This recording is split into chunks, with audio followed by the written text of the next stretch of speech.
Buenas tardes, hermanos y amigos que nos ven por este canal. Gracias por ubicarnos y para estar dispuestos para escuchar el mensaje. Hoy quiero hacer una breve exposición o un resumen del mensaje del día de ayer. Quiero compartir con ustedes el título del mensaje. Va a ser el siguiente: fuera de mí no hay quien salve. Así dijo Dios: fuera de mí no hay quien salve. Y esto es una cosa que ayer quería exponerla de esta manera. Uno, mire, todo ser humano tiene un vacío en su corazón, en su alma, tiene una ausencia de Dios. Ese es el vacío que la gente tiene. Que podrá buscar la fama, que podrá buscar el dinero, que podrá buscar los placeres de la carne, que podrá buscar el trabajo, que podrá buscar cualquier cosa, pero al final se dará cuenta que todo eso es como dijo el sabio Salomón: todo es vanidad y aflicción de espíritu, porque al final se queda la persona esperando llenar aquel vacío que solamente Dios puede llenar. Y esto es una cosa que redundan en esos llamados tres miedos con que nace el hombre.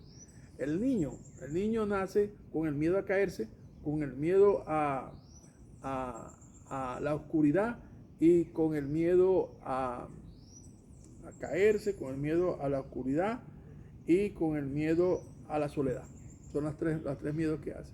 Bueno, eso cuando la persona se hace adulta, se convierte el de la oscuridad al fracaso o al futuro incierto, que el futuro es incierto, no sabe qué va a pasar mañana, entonces busca de alguna manera asegurar su futuro. El segundo a caerse es al fracaso, busca hacer cualquier cosa menos fracasar en la forma sentimental, económica, cualquier cosa, pero no fracasar. Y el tercero a la soledad, que es el miedo a la muerte, a lo inevitable. Aún, voy a decir así, mire, permítame, aún los llamados creyentes tienen estos miedos, sufren de estos miedos. Pero cuando se sufre de estos miedos, hay un problema que está en el alma del creyente que todavía no ha encarado, y es cuál es su relación con Dios. Porque cuando su relación con Dios está clara, mire, los miedos se disipan, ¿me entiende? Dice la palabra que la luz en medio de las tinieblas resplandece.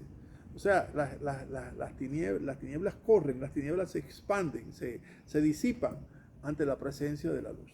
Entonces, tanto para un inconverso como para un creyente, ¿verdad?, se hace necesario que haya una relación con Dios. Voy a poner en caso un ejemplo. El caso de los discípulos de Cristo. Los discípulos de Cristo seguían a Cristo como el maestro, como rabí, pero igual estaban llenos de miedo. De hecho, aun cuando vieron el hecho mismo de toda su vida, sus 3 años, y la entrega y el sacrificio y la crucifixión, ¿dónde estaban los discípulos cuando él dijo: es necesario que yo baje a Jerusalén, ¿verdad?, y sea entregado en manos de impíos y sea muerto, pero al tercer día resucitaré? Bueno, estos valientes discípulos no estaban al lado de la tumba donde lo enterraron, donde lo pusieron, sino estaban, dice, cerradas las puertas por causa del miedo a los romanos y a los judíos que los fueran a entregar a los romanos. Entonces, ¿había miedo en ellos? Sí. Y esto es una cosa que hay que romper con estos miedos, porque nosotros no estamos llamados a vivir a eso. Por ejemplo, cuando usted parte de ese final de Mateo, de Juan, hablar de la resurrección y la aparición de Jesucristo a sus discípulos, vemos luego en el libro de los Hechos, el doctor Lucas señala la revelación de Cristo a los discípulos en el capítulo 1, pero en el capítulo 2 viene la venida del Espíritu Santo, ¿verdad? Y entre el 2 y el 3 viene la sanación de aquel hombre que estaba cojo de nacimiento. Pero en el capítulo 4, ¿verdad?, está cuando ellos son presentados ante el concilio. Ahora, permítame leerle en el capítulo 4, el versículo 10 en adelante, que dice: sea notorio a todos vosotros, dice Pedro, sea notorio a todos vosotros y a todo el pueblo de Israel, que en el nombre de Jesús de Nazaret, a quien vosotros crucificaste y a quien Dios resucitó de los muertos, por él, este hombre está en vuestra presencia sano. Este Jesús es la piedra reprobada por vosotros, los edificadores, la cual ha venido a ser cabeza del ángulo. Y termina diciendo esto, mire qué coraje: y en ningún otro hay salvación, porque no hay otro nombre debajo del cielo dado a los hombres en que puedan ser salvos. ¿Dónde está el miedo ahí? Bueno, él termina rematando en el versículo 19, cuando dice, mas Pedro y Juan respondieron cuando estos les trataron de intimidar para que no siguieran enseñando en el nombre de Jesús. El verso 19 dice, Pedro y Juan respondieron diciendo, juzgad si es justo delante de Dios obedecer a Dios o a los hombres. Porque porque no podemos dejar de decir lo que hemos visto y oído. O sea, nuestra vida está empeñada ahí. Juzgad si es preciso, juzgad si es justo. Ustedes son los edificadores de la sociedad. Ustedes son los que imparten justicia. Bueno, yo tengo algo que decirles a ustedes que imparten justicia. Juzguen sobre nosotros si es justo lo que nosotros estamos haciendo y vamos a continuar haciendo. Porque lo que hemos visto y oído no podemos callar. Ahí no había miedo. Ahí no había miedo. Si ustedes necesitan buscar una causa para la cual darnos 39 latigazos o varazos en la espalda, háganlo. Si nos van a entregar a los romanos, háganlo. Pero mientras lo hacen, nosotros vamos a seguir predicando de Cristo, que en ningún otro hay salvación, porque no podemos callar lo que hemos visto y lo que hemos oído. Ahí no había miedo. De ahí en adelante vemos la transformación de estos hombres que tenían miedo en hombres que ahora eran más que vencedores, valientes, hombres de la fe. Entonces, esto debe estar claro en nosotros. Hoy día, a pesar de cómo van las cosas y que a algunos pueda decir, no nos pasa nada, vendrán días en que seremos acorralados, en que seremos,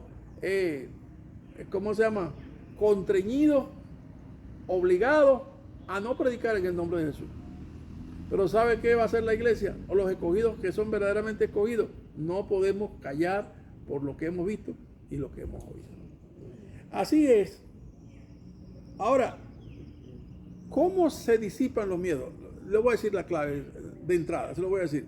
La única forma de que usted disipe esos miedos es estableciendo, manteniendo una relación, como dice la palabra, una comunión con el Hijo, una comunión con el Espíritu, una comunión con la iglesia, estar en sintonía con la voluntad de Dios.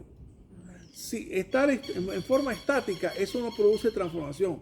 Estar en posición o en actividad dinámica en una vida de proclamar el evangelio, de servir a los creyentes y a los no creyentes, eso significa estar en las buenas obras que Dios preparó de antemano para que anduviésemos en ellas. Tiene que ser así. Ahora, el hermoso proceso de caminar con Dios es algo que cada uno tiene que experimentar. Puede ser el colectivo, puede ser individual, pero lo más importante es el individual. Cada uno tiene que dar cuentas a Dios, como dice allá en 2 Corintios 4:6, porque cada uno de nosotros tenemos que presentarnos ante el tribunal de Dios para que cada uno dé cuenta de lo que haya hecho mientras estaba en el cuerpo, sea bueno o sea malo.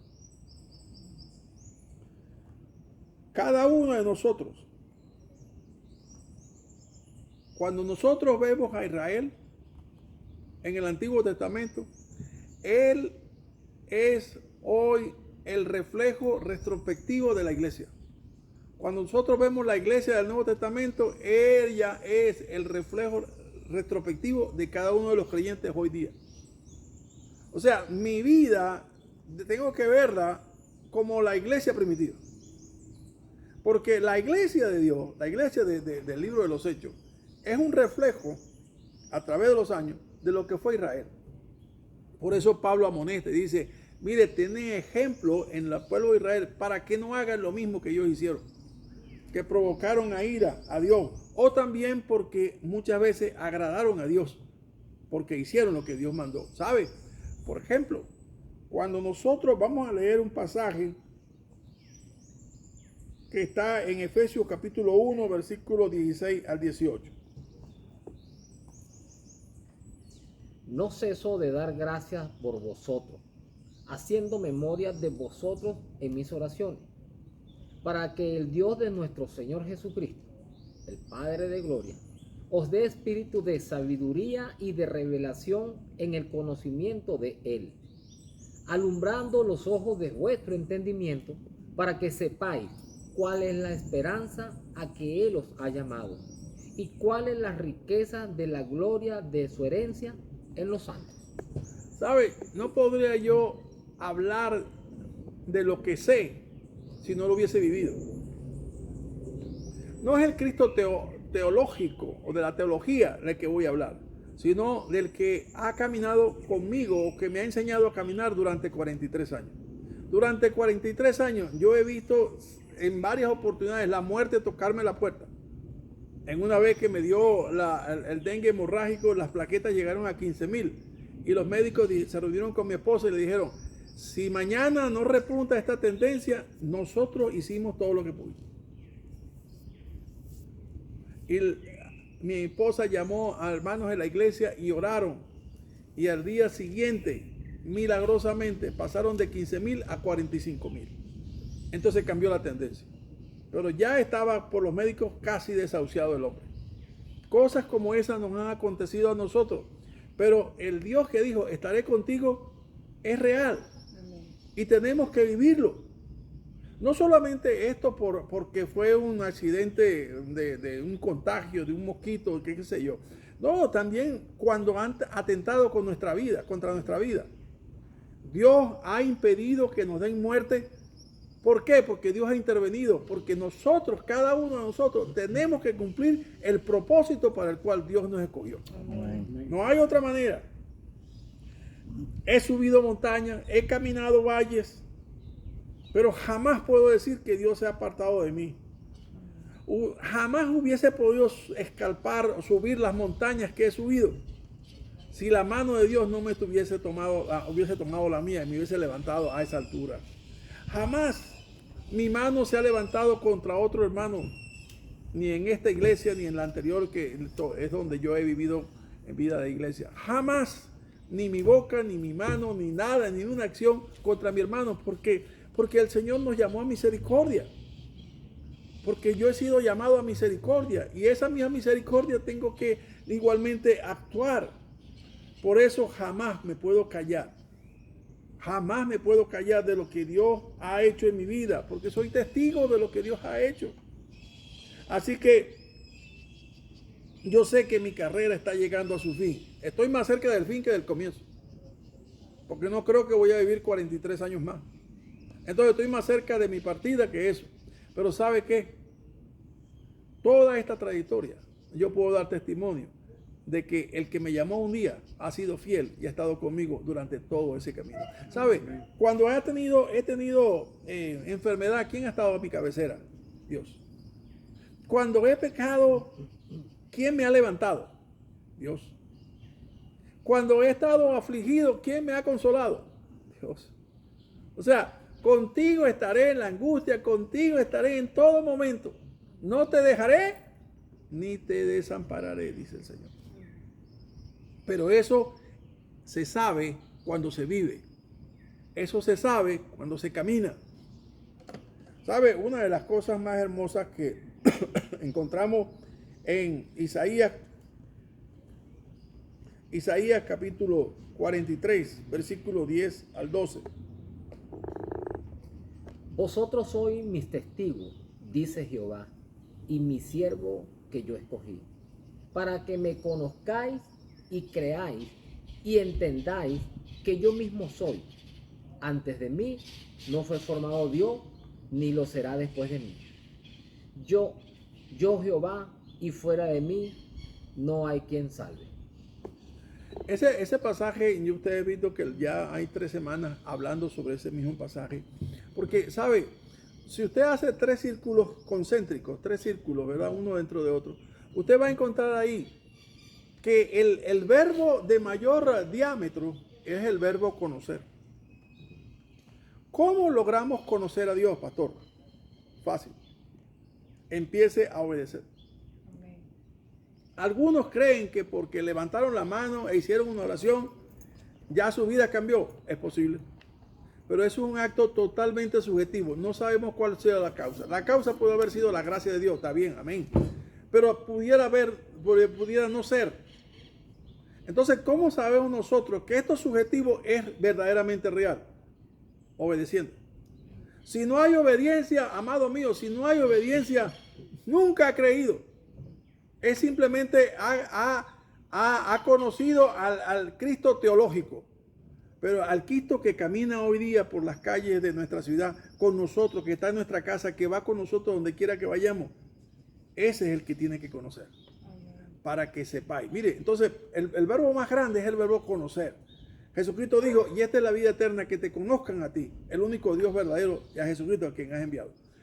La única manera, como dice también Juan, en 99 veces en el Evangelio de Juan, dice el verbo creer. La única manera para nosotros poder creer realmente es obedecer y confiar en Dios. Confiar en su palabra. Ahí vamos a ver que aquella oración fue verdadera. Que aquel levantar la mano fue del Espíritu. ¿Me entiende? Que aquella oración fui bautizado con el Espíritu Santo. Eso es lo que va a refrendar realmente que no fue algo subjetivo simplemente, sino fue obra de Dios. Porque dice la palabra allá en Efesios 2:10, porque somos hechura suya. O sea, la obra es de Dios. Somos hechura suya, creados en Cristo Jesús para buenas obras. Entonces, hermanos, para terminar, le quiero dejar este pasaje. Jesús dijo así, allá en el Evangelio, dice, el que me confesare delante de los hombres, yo le confesaré delante de mi Padre. Eso está en Lucas capítulo 12, versículo 8. Os digo que todo aquel que me confesare delante de los hombres, también el Hijo del Hombre le confesará delante de los ángeles de Dios. Amado, usted no está llamado a vivir en una supuesta conversión. No es supuesta. Usted está llamado a vivir en una verdadera conversión. Y la manera de comprobar que esta conversión es verdadera es cuando nosotros confiamos en su palabra y nosotros obedecemos a su palabra. Cuando esto sucede o en este proceso, porque vamos a estar toda la vida bajo ese esquema, confiando y obedeciendo, mientras vamos caminando así, ahí sabemos, pues dice, para que sepáis que yo soy Jehová. O sea, que Dios es verdad. Y que no hay falsedad en él, sino que realmente la obra en aquel momento de la oración, la obra en aquel momento cuando levanté o no levanté la mano, pero la obra cuando confesé a Cristo como mi Señor y Salvador, esa obra no fue mía, fue obra del Espíritu Santo. Por lo tanto, no permita ni se permita a usted vivir en una vida de pasividad espiritual. Usted está llamado a confiar y también a obedecer. ¿Cómo puedo obedecer? Proclamando a Cristo. Vaya a su familia, dígale lo que Cristo ha hecho en su vida, porque lo que ha vivido, lo que ha visto y lo que ha oído no puede callar. Entonces, ¿a quién tiene que hablarle primero? A su propia familia, a su hogar, a su parentela. Y segundo, ¿qué tengo que hacer? Confiar en su palabra. No importa que se caigan a bombas allá en el Medio Oriente o que el gobierno aquí haga esto, haga aquello, y usted sé que el asunto, eso pertenece a los políticos, a los militares. Mi punto más importante es mi relación con Dios. Amén. Y a quien tengo yo que darle cuenta y que según lo que yo responda va a ser un efecto eternal, bien sea para salvación eterna o para luz eterna o para tinieblas eternas, es qué hice con lo que Él me mandó a hacer. Yo estoy seguro de esto. El que es de Dios, la palabra de Dios oye. Y la palabra de Dios obedece. Y en la palabra de Dios confía. Que el Señor le bendiga donde quiera que se encuentre y esta palabra usted pueda comunicársela a otros. Dios le guarde. Amén.